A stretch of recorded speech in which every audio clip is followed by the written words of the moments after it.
In the mid-20th century, Ferris Street was bustling with activity. It was one of the few places in Jackson where African Americans could trade, shop, or be entertained. In the 1930s, a Mexican immigrant named Juan Mora started selling hot tamales from a cart on Farish. By 1939, Juan, also known as Big John, established the Big Apple Inn.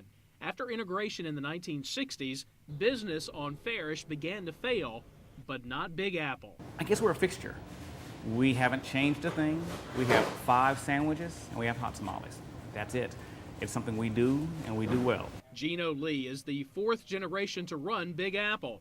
He took over in the early 90s when his uncle's health began to fail. And they're about to close the Big Apple Inn down. So I quit my job, Dad quit his job, he took the day shift, I took the night shift. We knew nothing about the restaurant business.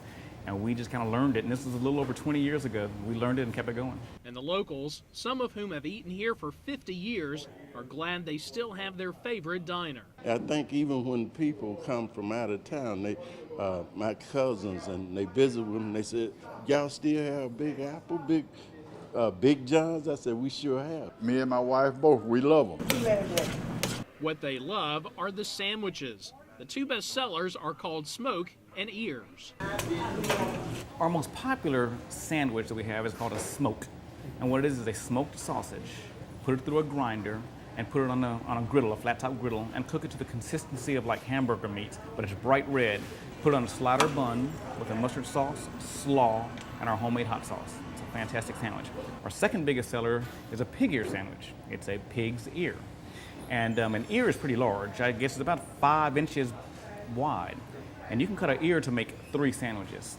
And we pressure cook pig ears, get them nice and tender, put it on the same size slider bun with the same ingredients, and makes a good sandwich too. Well, today, a smoke or a pig ear sandwich will set you back about $1.25, and that's just an increase of a few pennies per year since they started selling them out on Ferris Street way back in the 1930s at just a dime each. And that's a good deal, especially for a sandwich this good. And if you've never had a smoke or an ear from the Big Apple Inn, well, They don't know what they're missing. They should get here as soon as possible. from the Big Apple Inn on Ferris Street in Jackson, I'm Ken South for Southbound.